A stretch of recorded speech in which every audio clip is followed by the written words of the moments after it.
到这个宜兰龟山岛真出名的八景之一孤岛红烟，已经有17年无人看过了。啊，讲这个已经消失掉17档的孤岛红烟，昨搁出现了。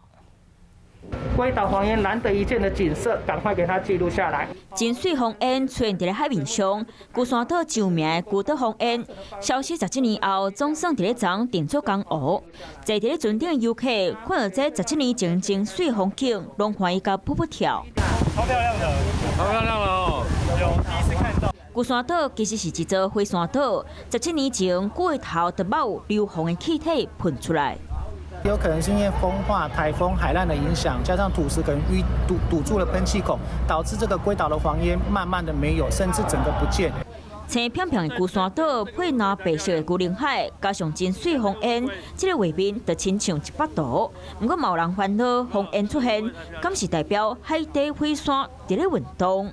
在龟山岛呢，其实都设有这个微震的观测，还有地温的监测。 来观察这个火山的活动，所以目前都还是属于正常的这个情况。民众足惊火山的爆炸，不过学者讲唔免惊，即马抑个拢真正常。尤其讲龟山岛愈看愈水，嘛讲看到真水红烟，真正是好运气。